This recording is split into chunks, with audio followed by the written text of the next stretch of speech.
Não alcancei a celebridade do emplasto. Não fui ministro, não fui califa, não conheci o casamento. E a derradeira negativa deste capítulo de negativas. Não tive filhos. Não transmiti a nenhuma criatura o legado da nossa miséria. Assim, Brás Cubas encerra suas memórias póstumas, agradecendo a não ter deixado a ninguém a herança de nossa miséria. Mas qual é a nossa miséria? Ou melhor, o que é nossa? O que somos nós? Bem, nós somos escravos ou senhores do engenho? Nós somos nativos ou somos os colonizadores? Nós somos filhos de Deus ou somos todos filhos de Oxóssi? Bem, eu sou Christian e hoje irei guiar vocês diante dessa investigação histórica. E de antemão, nós somos Zé Ninguém.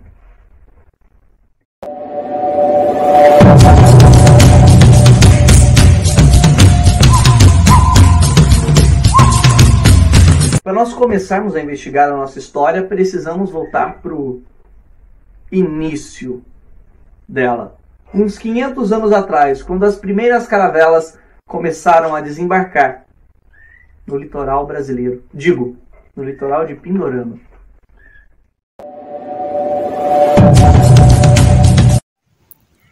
Saudações, habitantes do além. Eu sou Vincença Latos e a história horripilante desta semana é o mistério de Pindorama. O ano era um ano tão assustador que nem me atrevo a mencionar, quando uma série de eventos horripilantes e inquietantes começaram a acontecer na longínqua terra sul-americana de Pindorama. Sim, Pindorama! O povo não fazia ideia do que estava prestes a se abater sobre eles, quando visões começaram a amaldiçoar as suas terras. Primeiro, do mar, uma casa assustadora começou a se mover nas ondas turbulentas em direção à terra. Então, figuras fantasmagólicas começaram a aparecer. Criaturas pálidas que pareciam homens, mas agiam como deuses. E então, das entranhas da casa assustadora, monstros demoníacos começaram a aparecer. Gazelas selvagens, mas com braços e cabeças de homens. Algumas delas segurando objetos misteriosos e brilhantes na mão, que eram dados de presentes aos nativos. E quando Tupã viu a invasão, ele gritou: "O que são essas criaturas demoníacas?" Ele mal sabia a verdade. As criaturas demoníacas fantasmagólicas não eram fantasmas, nem vampiros, nem aliens ou deuses. Eles eram os portugueses. E a casa assustadora era uma caravela portuguesa. Os seres fantasmagólicos pálidos eram a tripulação de Cabral, invasora. E os monstros demoníacos, as gazelas e homens, na verdade, eram homens montados em cavalos. Os objetos curiosos eram pentes e espelhos. Calma aí. Vamos esclarecer as coisas aqui de uma vez por todas. Fantasmas assustadores, vampiros assustadores, portugueses e caravelas não são assustadores. Eu tô fazendo papel de boba aqui. Eu vou embora. Mas só depois que eu comer meu almoço. Há pouco nós ouvimos uma horripilante história. Mas eu, pelo menos, já ouvi uma versão dessa história. E eu duvido que você que está me assistindo não tenha ouvido também. Talvez elas sejam um pouco diferentes, mas tem ali o mesmo sentido.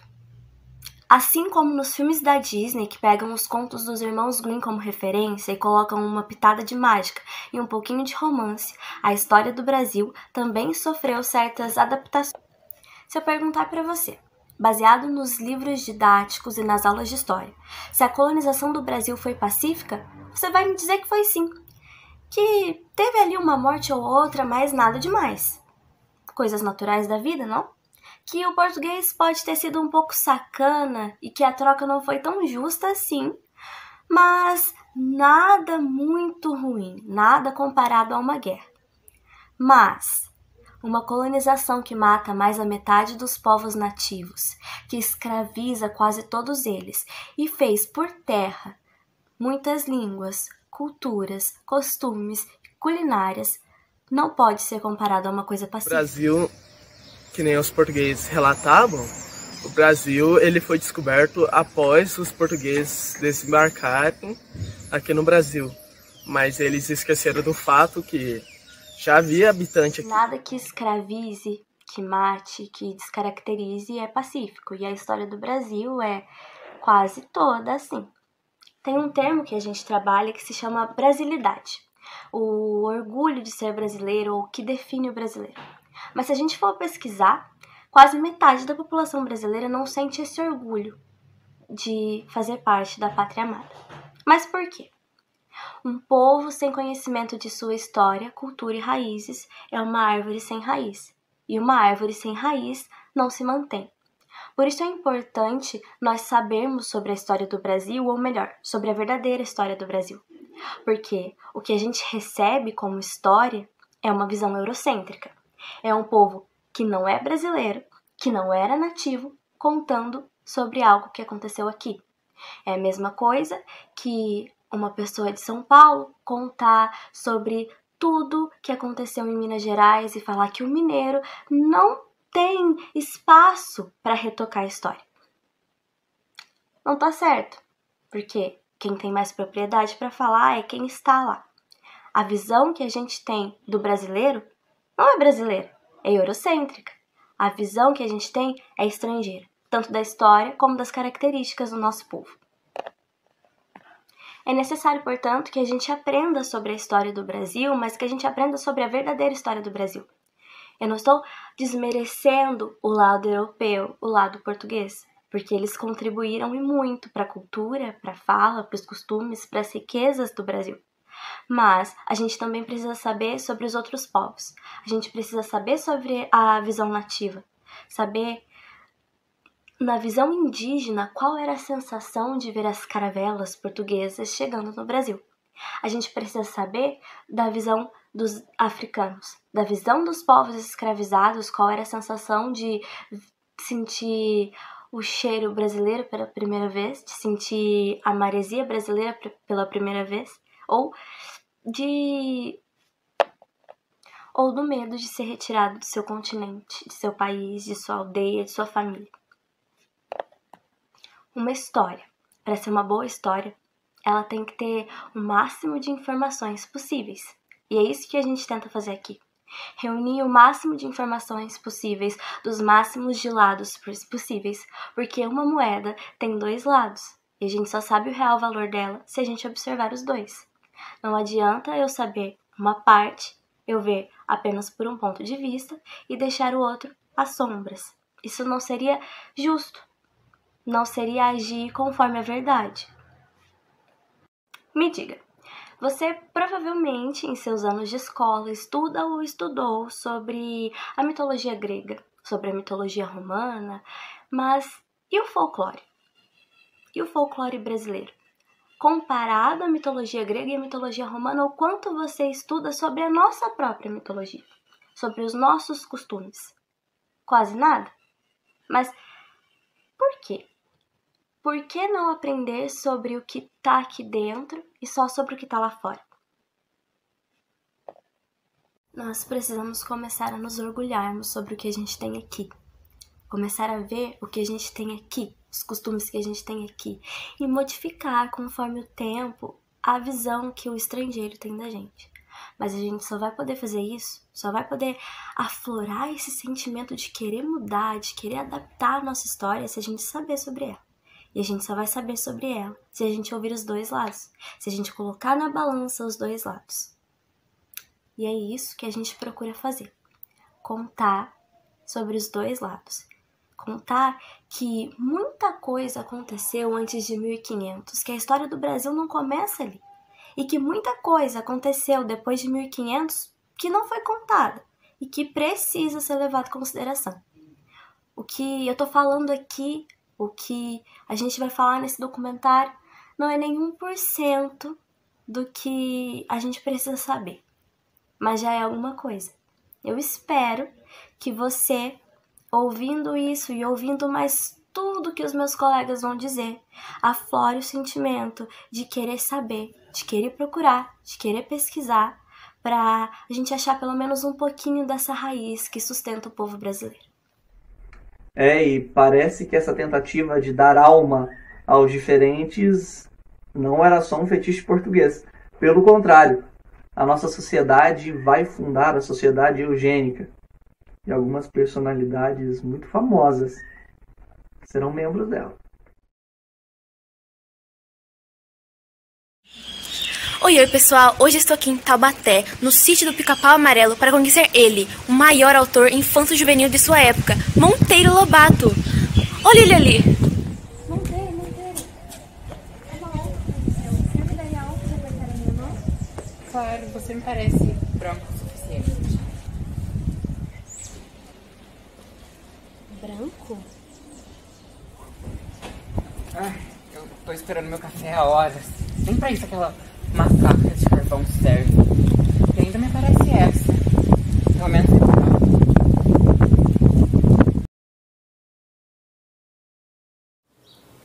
A problemática do racismo no Brasil teve seu início lá em 1500, com a chegada dos colonizadores portugueses aqui na nossa terra, onde ali mesmo conseguimos notar ações e pensamentos preconceituosos por parte dos portugueses para com os indígenas que aqui habitavam. Os portugueses consideravam os nativos daqui como seres sem alma, selvagens, apenas por eles possuírem uma cultura, tradições e costumes diferentes dos deles. Ao chegarmos em 1888, temos a assinatura da Lei Áurea, aquela lei que oficializava que os escravos, agora ex-escravos, não eram mais considerados posses dos senhores de engenho. Nós bem sabemos de que para chegar à assinatura desta lei, muitas pessoas lutaram por seus direitos, direitos de seus filhos, irmãos, de seu povo. Uma figura muito importante para o país foi um homem chamado João Cândido. Devido aos maus tratos e situações precárias vivenciadas pelos marinheiros daquela época.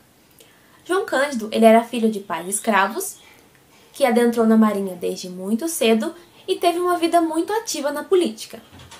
Bom, naquele período, o Brasil havia comprado alguns navios mais modernos e tecnológicos da Inglaterra. E para isso, eles tiveram a necessidade de enviar alguns marinheiros para lá para poderem aprender a mexer com esses navios e etc. João Cândido estava entre esses marinheiros que foram mandados para lá. Chegando lá, eles notaram a discrepância de tratamento em que eles recebiam aqui no Brasil e que os marinheiros recebiam lá na Inglaterra.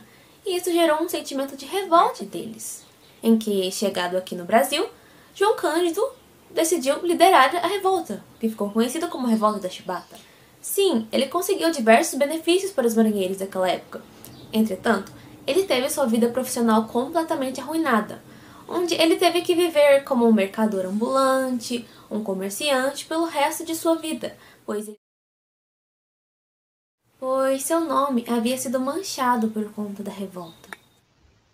Uma outra coisa revoltante é não sabermos a nossa história, a história do nosso povo, a história da nossa cultura, a história do nosso país.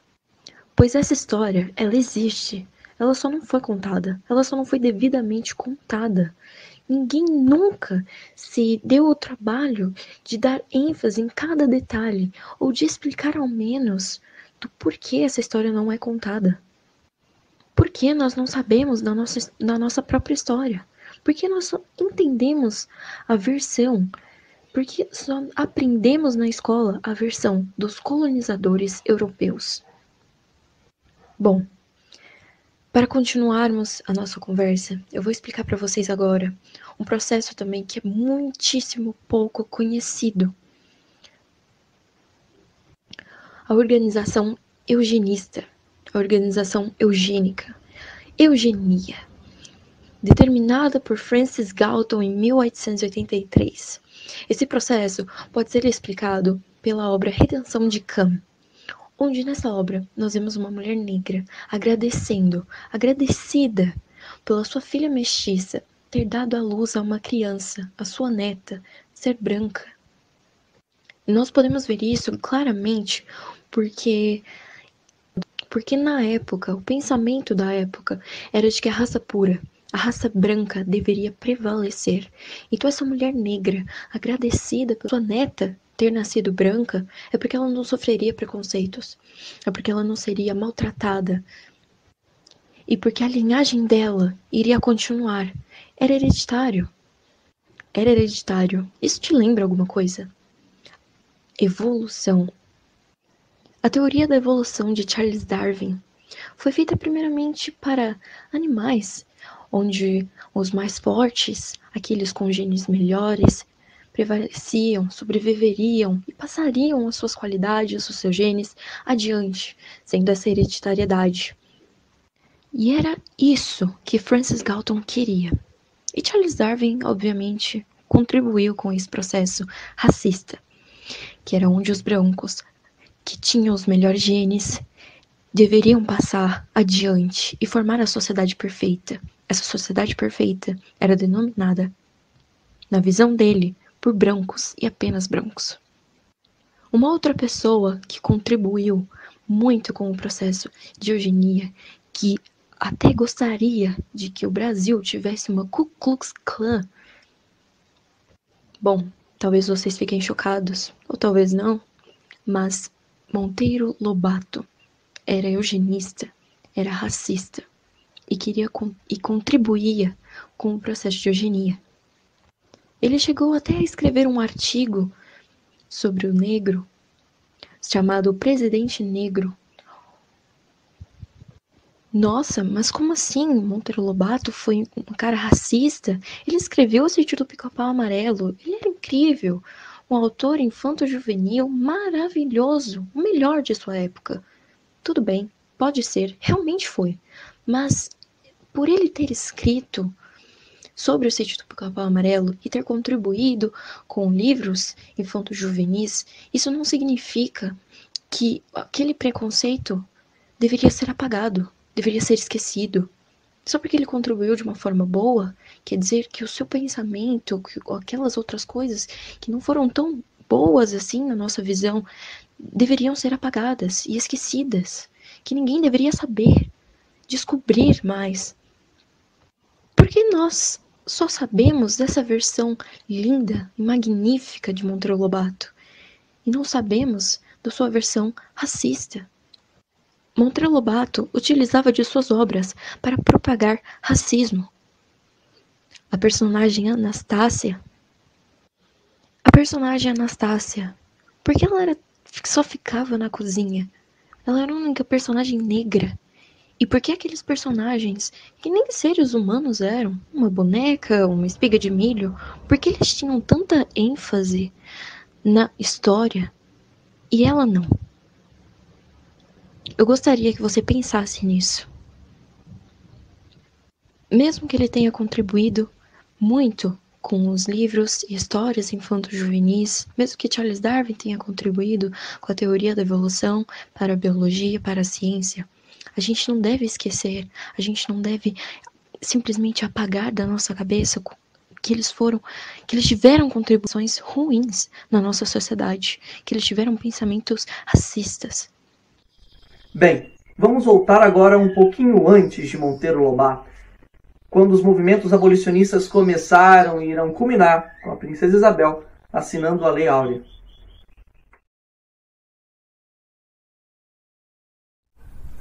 A abolição da escravatura aconteceu em 13 de maio de 1888. Embora toda a atribuição pela abolição seja dada à Princesa Isabel, seu papel foi o de assinar a Lei Áurea. O movimento abolicionista possui personalidades apagadas das histórias. Para nosso último lote, temos aqui essa peça excepcional, de nome Adelina. Ela tem 53 quilos e 1,50 de altura, e ela tem todos os dentes na boca. Veja só, ela deve ser filha de um branco. Adelina também possui vantagens por ser filha de um branco. Não disse? Aposto que ela tem dotes com cigarro. Adelina também trabalhou com produção e distribuição de tabaco na sua cidade. Viu só? Sabe algo mais sobre ela? Também sei que ela é uma excelente escuta das movimentações dos senhores e ótimo para passar essas informações aos abolicionistas. Ora, e como sabe de tudo isso? Ora bolas, eu sigo o Dr. Fran em todas as redes sociais. O quê? Nada, são coisas da minha cabeça. Dou 100 mil réis nela. Em 1888 foram oficialmente libertos, mas não se constrói uma sociedade com oficialidades e assinaturas. A liberdade da cultura negra ainda não foi alcançada.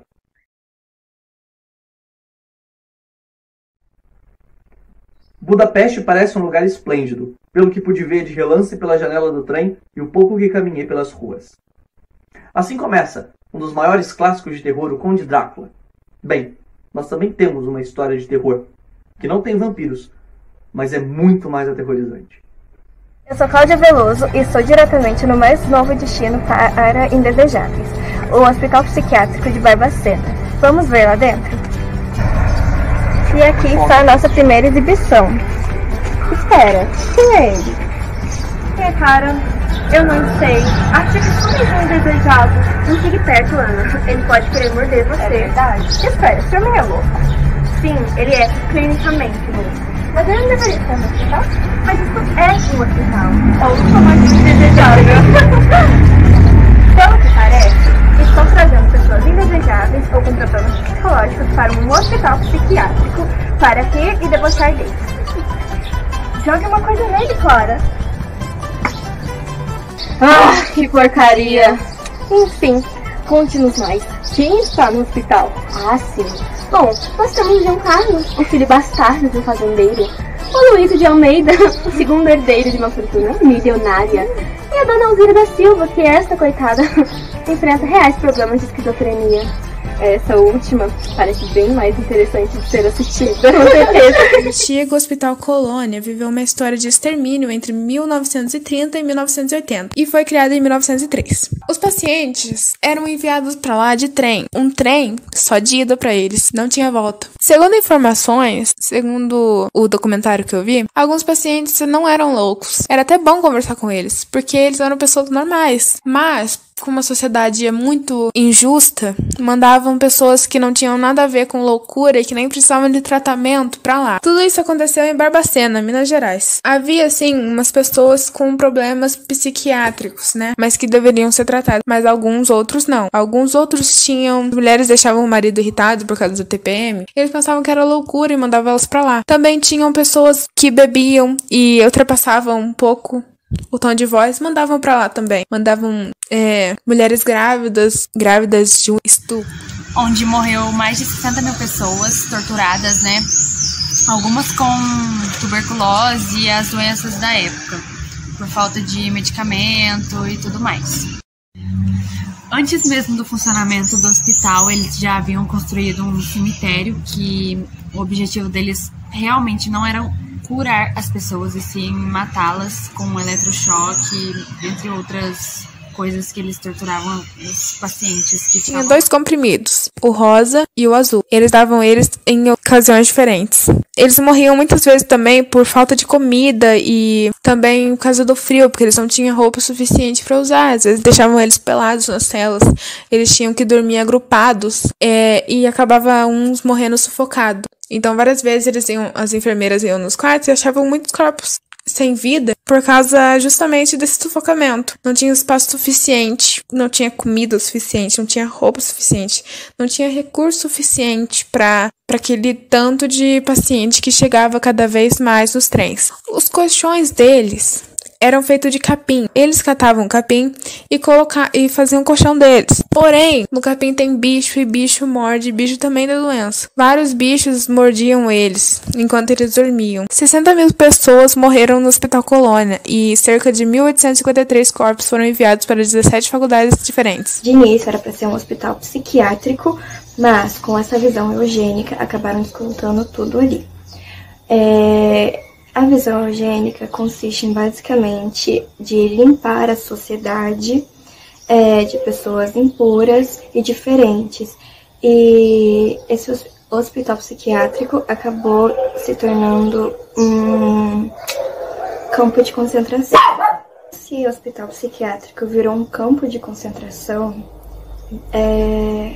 virou uma das maiores tragédias brasileiras, que, por incrível que pareça, não é tão passada nas escolas por conta desse apagamento histórico, de que o Brasil tem uma história pacífica, mas na verdade não é bem assim, porque o Brasil também tem suas histórias não tão pacíficas, não tão bobinhas e fofas, e enfim. O Brasil tem a sua história do outro lado da moeda e ela não é tão passada assim, é uma coisa que é assustadora, porque a gente não sabe as nossas próprias origens, a gente não tem noção da nossa raiz. Há aproximadamente 400 anos, na aldeia de La Mancha, na Espanha, vivia um fidalgo de poucas posses materiais, mas muitos livros, e que adorava experimentar os desafios e as aventuras da vida, e cujo passatempo era ler contos e mais contos de cavalaria. Bem, enquanto a Espanha tem que se contentar com a história do fictício cavaleiro Dom Quixote, nós temos um cavaleiro real em nossa história, o príncipe que proclamará a nossa independência. Este sim, não lia conto de cavaleiro, mas era um cavaleiro. Mas deixa que Dom Pedro I pode falar muito melhor disso do que eu. O Dia da Independência é meu principal marco do meu legado nessa terra. Por isso então hoje, eu, Dom Pedro I, do Brasil, decidi dar 3 dicas para você que quer libertar o seu país da tirania. Dica número 1 do 7 de setembro. Cuidado com o que você come nos dias anteriores. Pode causar sérios problemas estomacais para um futuro personagem histórico. Dica número 2 do 7 de setembro. Segure-se de se casar com uma dama forte e com toda a papelada burocrática para você que assine a independência do país por você.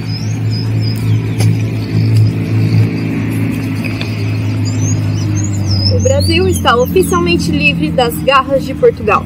Maria Leopoldina, regente. Dica número 3 do 7 de setembro. Você não se assegurou de fazer nenhuma dessas coisas? Contrate um bom pintor. Majestades, quantos mais cavalos brancos? Quanto mais cavalos brancos, melhor. O povo ama um herói. Eles não precisam ser reais. E hoje eu vou falar um pouco sobre a independência do nosso país, que é comemorada no dia 7 de setembro. Que o principal marco, né, deste feriado é o Grito da Independência, que foi dado no dia 7 de setembro de 1822 por Dom Pedro, às margens do rio Ipiranga. E as pessoas tendem a diminuir o nosso feriado somente a Grito da Independência, porém, existem várias coisas, vários fatos, várias figuras históricas que sucedem e antecedem o Grito da Independência, que são realmente muito importantes e acabam sendo muito desvalorizadas durante esse meio, entendeu? Como, por exemplo, uma das figuras históricas que é desvalorizada, mas ainda assim é bastante conhecida. É Maria Leopoldina, que é a esposa de Dom Pedro I, e que foi uma das suas... Foi a principal conselheira dele durante a independência do nosso país, antes da independência e depois da independência. Embora eles não tiveram uma boa relação como esposa e esposo, ela foi sim uma conselheira e foi uma peça-chave para a independência do nosso país. Outra pessoa muito importante que acaba sendo muito esquecida é José Bonifácio, que ele nasceu em uma família rica e, diferente de várias outras pessoas que tinham esse privilégio, ele apoiava a abolição da escravatura e queria que o Brasil tirasse completamente seus laços com Portugal e virasse uma nação completamente independente. Ele queria que o Brasil fosse uma colônia, porém uma colônia com mais autonomia a si mesma. E é isso. Existem várias outras figuras históricas, vários outros marcos que são esquecidos ou então apagados, entre várias aspas, da nossa história, para deixar a nossa história um pouco mais, vamos dizer assim, mais pacífica, mais limpinha, entre várias aspas. Mas a gente sabe que isso não é verdade. Na mitologia grega, os grandes deuses tinham a mania de manipular a história dos seus heróis. Mas e se eu te contar que existem alguns homens com certa vocação para deuses que fazem isso na vida real? Boa noite, está acontecendo o encontro anual de manipuladores de história. Agora nós vamos encontrar com a Cláudia Veloso, que está monitorando todo o evento. Ricardo e João, o evento está chiquérrimo e teremos vários personagens históricos que irão causar muito. Ah, Maria Antonieta, gente, vamos lá ver. A senhora pode falar pra gente rapidinho? Ah, claro, meu amor. Quais são as expectativas do evento? Sinceramente, que tenha bolo, que eu não perca a minha cabeça como da última vez. A senhora tem algum propósito? Não posso falar muito, mas considero um absurdo acharem que só por conta dos meus gastos aconteceu a revolução. Enfim, já vou indo, você ainda tem muita gente pra conversar. Um beijo de sua rainha. Muito obrigada, e essa foi Maria Antonieta. A imprensa! Gabo sempre me disse, fale com a imprensa. A senhorita é judia? Não. Oh, ela não é judia, muito prazer. Adolf Hitler, essa é a senhorita Joana d'Arc. Eu nunca imaginei vê-los juntos. Eu conheci Joana no lugar que os homens morrem depois que eles morrem. Se é que me entende, não? A senhorita foi pro inferno, acusada de bruxaria. Acaba acontecendo. Mas eu aprendi uns feitiços ao longo do Sim, feitiços ótimos, ótimos. Mostra aquele do dedo.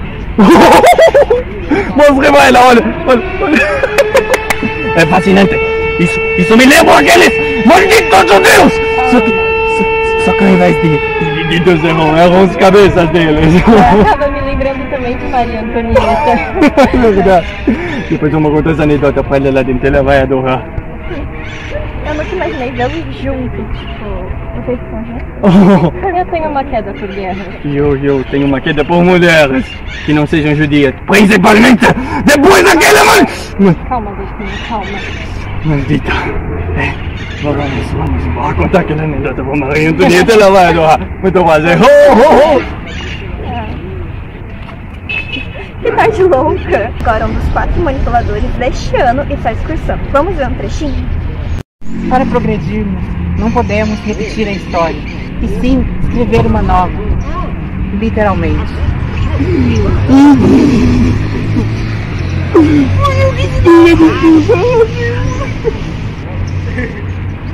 Vamos ver o que será contado nos livros depois dessa noite, que promete.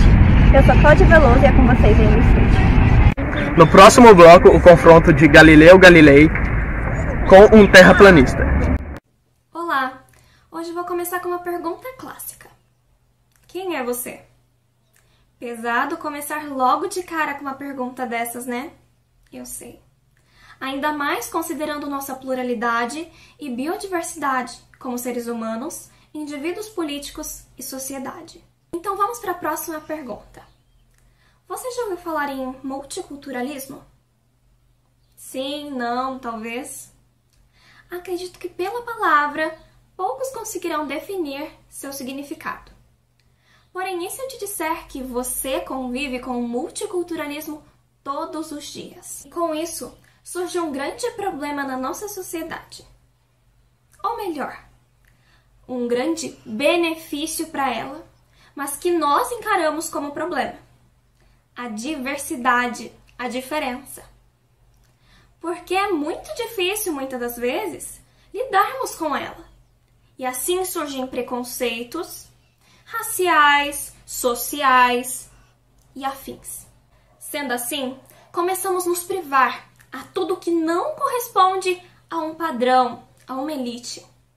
Então, com isso, acontece que muitas vidas se tornam segregadas, desimportantes e irrelevantes de outros 500, sabe? Assim, acontece algo extremamente triste. Várias pessoas, ou melhor, praticamente ninguém, passam a não se interessar mais pela vida de algo que, aparentemente, não tem vida. Mas será que não tem mesmo? E isso não acontece só hoje, não. Há muito tempo. Está sendo parte de nossa história e a gente às vezes nem sabe. Para comprovar isso, direi alguns nomes e você vai me dizer se você conhece ou não. Então vamos lá. André Rebouças, Nise da Silveira, Zumbi dos Palmares. Se recorda de alguma vez já ter escutado algum desses nomes? Mas e se eu te digo? Dom Pedro I. Lembrou, né? Monteiro Lobato. É, aquele lá mesmo do sítio. Ou, se eu ainda falo, Joana d'Arc. Olha só, tenho certeza que desse grupo a maioria você conhece. Aqui nós temos uma exata contextualização do quanto nossa história está sendo hierarquizada e marginalizada de nós mesmos, que também fazemos parte dela. De todos os nomes que falei, é notórias as marcas de cada um deles na nossa nação. Porém, entre esses agentes da mudança, ainda há tantos heróis que lutam e lutaram diariamente em razão da identificação nacional e do respeito à nossa qualidade como brasileiros. Podendo-se citar assim os indígenas e os escravizados, que são sempre tão proscritos na estruturação da história da terra de Pindorama, produzindo dessa forma mitos que conduzem nossas memórias, em uma tentativa manipulada de tentar representar o nosso país acerca de um sensacionalismo velado, marcando exatamente a ausência de um compromisso político com os personagens que compõem a conjuntura social ao qual fazemos parte, e também do caráter autoritário da tentativa de exaltação da identificação nacional sem prezar sequer pela independência e diversidade do povo brasileiro, silenciando tudo aquilo que não corresponde à confirmação de preconceitos sociais e instruindo-nos a sonegar nossa cultura, nossas raízes, alheios à universalização popular perante as ideias de brasilidade, sem ferir, claramente, os brios coloniais da branquitude. De qualquer modo, nosso descobrimento não foi lá descoberto. Nossa independência não foi gloriosa como retrata o quadro e os livros, e a abolição da escravatura ainda não aconteceu nas nossas terras. Pelo menos, não informalmente. Mas quem somos nós diante disso tudo? Nós somos um povo sem raiz específica, porque somos um povo com todas essas raízes. Somos os escravos e os senhores de engenho. Nós somos os nativos, mas também somos os colonizadores e invasores. Somos os catequizados e os que catequizam. Somos filhos de Deus e filhos de Oxóssi. Nós somos Zé Ninguém. Um povo que não é nem europeu, nem africano. Um povo 100% brasileiro. Bem, espero ter respondido o questionamento inicial. Mas caso não tenha, continue pesquisando, que em algum momento você vai encontrar a resposta. Esse documentário que vocês acabaram de assistir foi produzido por estudantes pesquisadores, membros do Projeto de Iniciação Científica na Educação Básica da Escola Estadual Barão do Rio Branco, no município de Itajubá. Agora, eu poderia apresentar para vocês uma série de conceitos, uma série de contextualizações, de justificativas acerca do ICEB, do fazer ciência, que é importante falar sobre as habilidades, sobre as competências, sobre tudo que a gente pode conseguir fomentar, construir, consolidar com a prática da ciência. Mas eu vou um pouquinho mais longe do que isso. O que é pensar? Você consegue responder isso? Quem somos nós? Talvez não sejam perguntas para a gente encerrar em uma resposta. São questionamentos que precisam estar vivos sempre nessa nossa constituição enquanto indivíduos, entes, membros de um corpo social ao qual a gente está inserido. Se eu atribuo uma resposta e fecho essa questão, naturalmente eu estou cessando o processo criativo, o processo de fundamentação da ciência. Onde nasce a ciência? Nos problemas, no questionamento. Essa é a base. Eu poderia perguntar para vocês quem aqui já brincou de detetive quando criança. Acho que todo mundo, né? Normalmente as crianças gostam, porque faz parte dessa nossa construção. A busca por respostas, entender o processo, a vida, a nossa formação. Então, eu quero descobrir, eu quero saber, eu quero conhecer. Aí a gente entra na escola e a gente começa a aprender respostas. Essas respostas podem ser e faz processo, porque vai dar a terra firme que a gente precisa para caminhar de uma forma fechada, consolidada. Então, eu digo para você, se você gosta de ciência, não deixe morrer dentro de você a dúvida, o questionamento. A primeira coisa que a gente precisa para iniciar esse processo da prática científica é ter questões que incomoda a gente, que a gente quer responder, que a gente não se satisfaz com aquilo que a gente tem. Porque o processo formativo educacional, ele muitas vezes está bastante pautado numa perspectiva positivista. Assim como a construção da nossa história, que a gente narrou aqui, que a gente contou para vocês. Que a gente tem a construção da história pela ótica do colonizador. Então, o colonizador fala sobre a gente e a gente aceita essa retórica proferida sobre nós. Vai muito além de ser protagonista ou de ser coadjuvante, a gente está como plateia. O ser cientista é realmente ir para a ação, para a ação protagonista, para essa prática. É sair dessa posição. Então, num primeiro momento, requer coragem, disposição, para a gente questionar essa base, porque a gente recebeu uma base pronta, a gente recebeu respostas prontas. E a gente vai questionar, a gente vai analisar. Então, falar sobre desconstrução, analisar camadas de significância, tudo isso pode parecer muito complexo agora. Mas é necessário para essa consolidação do processo científico. É como se eu pudesse dizer para vocês que é uma viagem. É uma viagem que faz a gente realmente, literalmente, sair da terra firme e encarar as possibilidades. Eu tenho um problema, eu tenho uma questão, eu tenho uma hipótese. Pode ser que eu esteja certo ou não. Então, eu não estou pisando em terra firme. Eu posso aceitar a qualquer momento que eu estava errado, ou eu posso chegar numa resposta super legal, ou eu posso descobrir algo que não era o que eu esperava.